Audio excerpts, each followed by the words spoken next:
కమాన్ అవ్వా కమాన్. ఏ మేనక ఎవడి చుట్టం? ఎవడ్రా నువ్వు? Mister Devendra, give and take respect. మర్యాద ఇచ్చి మర్యాద పుచ్చుకో. అరే అన్నావంటే ఒరే అనాల్సి ఉంటుంది. జాగ్రత్త. ఎంత పొగరు! ఎవడు వీడు? లోపలికి ఎలా వచ్చాడు? రైట్ రాయల్ గా మెయిన్ గేట్ లో నుంచే వచ్చాను. నా వీసాలు పాస్పోర్ట్లు అన్ని చెక్ చేసే మీ భటులను లోపలికి పంపించారు. నీలాగా దొంగచాటుగా కొంపల్లో దూరటం, గోడలు దాటం నాకు అలవాట్లేదు. ఏమన్నావు? నేను గోడలు దూకానా? ఏ అబద్ధమా? అలనాడు గౌతముని భార్య అహల్యను ఏం చేశాం? కోడి రూపంలో కూసి భర్త బయటికి వెళ్ళిన తర్వాత ఆమె భర్త రూపంలో ఆశ్రమంలో ప్రవేశించి ఆమె మానభంగం చేయలే? నువ్వు చేసిన పాపానికి ఆ మహాసాధ్వి శాపగ్రస్తురాలై రాయైపోయిందే.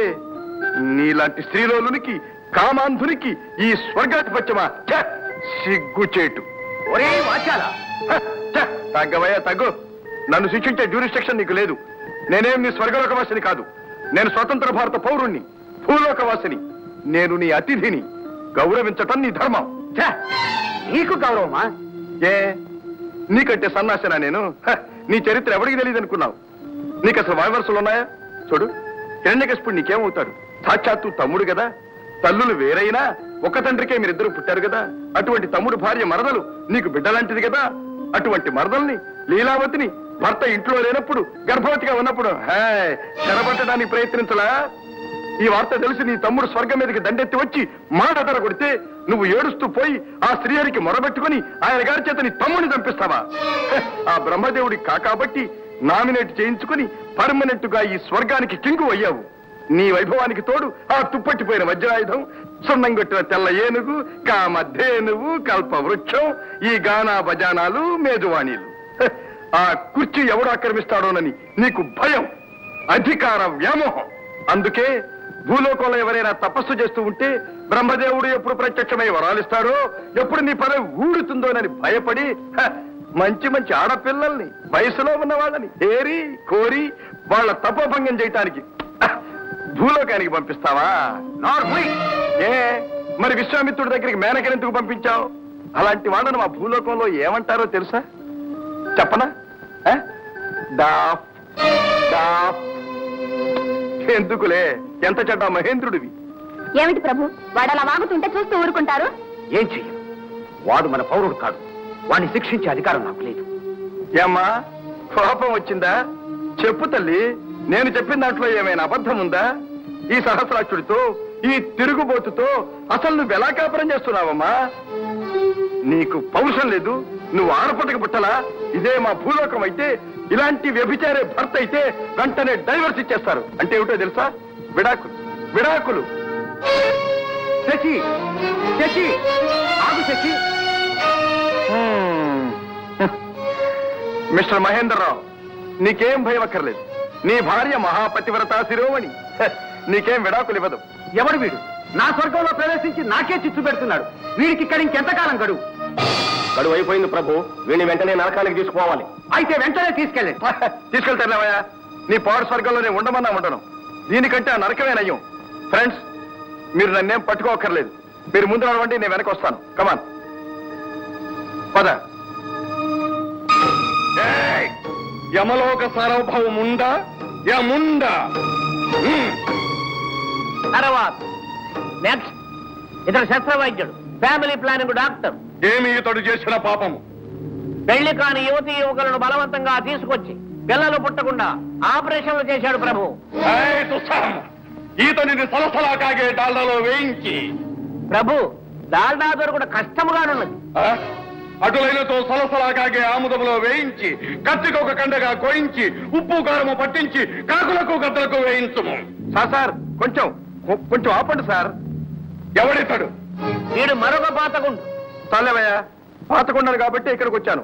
ఉత్తముండనే అయితే భూలోకంలోనే ఉండేవాడిని. ఎవరు సార్? ఆయన తరఫున నేను వాదిస్తాను. Mister Gupta, mind your tongue. నోరు ముయ్ గీరు ముయ్ అన్నామంటే టోపీ లెగిసిపోద్ది. జాగ్రత్త. ఇక్కడ వాదోపవాదనలకు తావులేదు. అయ్యో, ఏమిటి అన్యాయం? వాదనలు విచారణలు లేకుండా శిక్షలు వేస్తారా? మిస్టర్ గుప్తా, నాకు తెలియక అడుగుతాను, ఇక్కడ కూడా ఏమైనా ఎమర్జెన్సీ ఉందా? ఎందుక ఆయన గట్టిగా అరుస్తాడు? ఆయనకి ఏమైనా బ్లడ్ ప్రెషర్ కానీ, పైల్స్ కంప్లైంట్ కానీ ఉందా?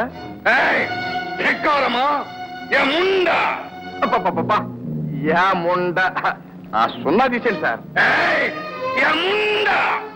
పోనీ ఉంచుకోండి సార్.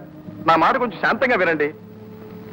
అతను చేసింది పాపమే, కానీ ఆ పాపాన్ని అతడు ఏ పరిస్థితిలో చేశాడు, ఎందుకు చేశాడు అని మనం ఆలోచించాలి.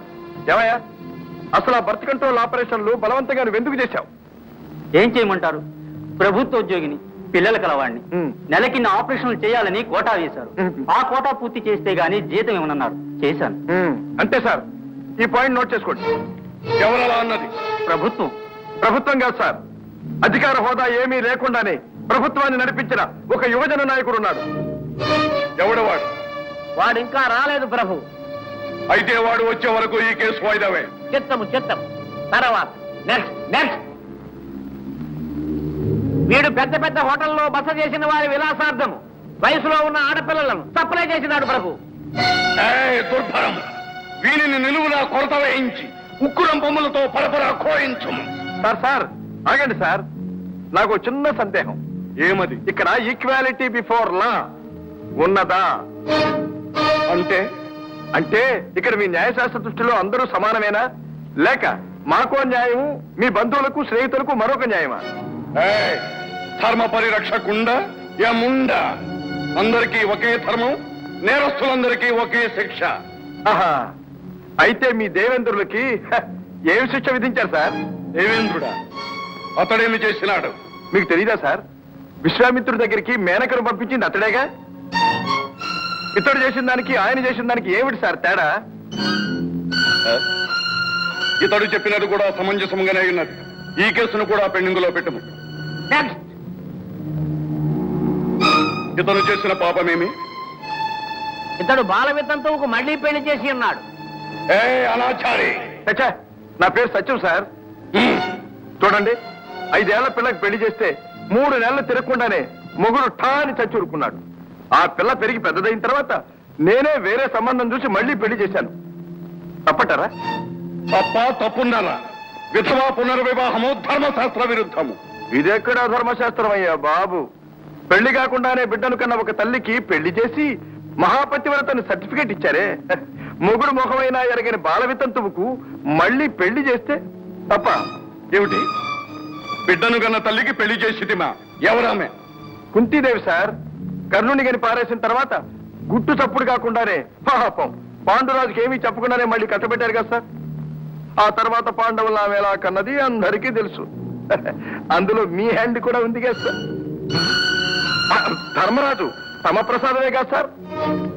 ఓ నరుడా, మమ్ము ధర్మ సంకటంలో పడవైచితివి. నువ్వెక్కడ దాపరించావురా మగడా? ఇలా రోజుకొక కేసు కూడా డిస్పోజల్ కాకపోతే లక్షలాది కేసులు ఎప్పుడు ప్రభు? కేసుల సంఖ్య కాదు ముఖ్యం, ధర్మము ముఖ్యం. ధర్మమున కథిన దుండ ఏముండ. అలా గడ్డి పెట్టండి సార్. ఆ పక్కన ఉండే వాళ్లే మీకు తప్పుడు సలహాలు ఇచ్చి మిమ్మల్ని అన్పాపులర్ చేస్తున్నారు సార్. అసలు ఈ ముసలాన్ని ఇంకా ఎందుకు సర్వీస్ లో ఉంచారు సార్? వాడికి కంపల్సరీ రిటైర్మెంట్ ఇచ్చి ఇంటికి పంపించక. ప్రభు, ఈ సంకట స్థితిలో ధర్మ నిర్ణయం కష్టతరం కనుక సభ నేటికి ఇంతటితో సమాప్తం. చిత్తము సభ నేటికి ఇంతటితో సమాప్తం. సత్యం శాంతమ్మత, మన సత్యం ఉన్నాడా? అదేమిట్రా నీ దగ్గరికే వచ్చాడుగా? నా దగ్గరకా రాలేదే. హైదరాబాద్ నుంచి ఉత్తరం రాసావంటగా, రమ్మని నీ దగ్గరికే బయలుదేరి వచ్చాడు. రాలేదు. ఏమిటా 3 రోజుల నాడు హైదరాబాద్ వెళ్ళొస్తాను మాతో కూడా చెప్పాడు. నేను వాడి కోసం హైదరాబాద్ లో చూసి ఈవేళ తిరిగి వచ్చేసా. అయితే మా వాడు ఎక్కడికి వెళ్ళినట్టు? అదే నాకు అర్థం కావలేదు. ఒకవేళ వాడు ఎక్కడికన్నా వెళ్ళుంటే నేను హైదరాబాద్ రావట్లేదని నాకు ఉత్తరం రాసేవాడే. ఇంతకీ నా బిడ్డ ఏమైనట్టురా? ఒరే, నాకు ఆ రుద్రయ్య గారి మీద అనుమానంగా ఉంది. ఎందుకైనా మంచిది పోలీస్ రిపోర్ట్ ఇద్దాం. అమ్మ నా బిడ్డని ఎవరేం చేశారో ఏమో. ఒరే అట్ట చూస్తా నిలబడతారా? నలుగురు అమ్మ నా బిడ్డ.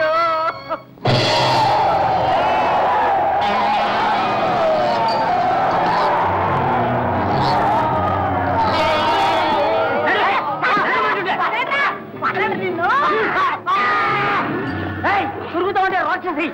నా సంగతి తెలుసా? తెలుసులే, నువ్వు పరమ గయ్యాడివి. అందుకే నీకు ఎన్ని శిక్షలు పడ్డాయి.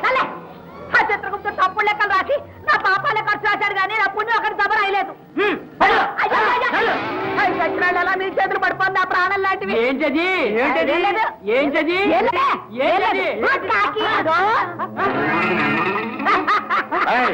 ఏమిటది?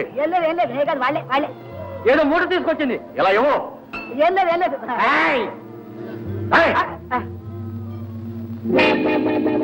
ఏమిటివి? ఒడియాలు బాబు, మా ఊరి నుంచి తెచ్చుకొచ్చాను. మావే ఇవంటే నాకు చాలా ఇష్టం బాబు. అయినా సరే వెంట పాపాలు తప్ప మరేమీ తీసుకురాకూడదు. స్మగ్లింగ్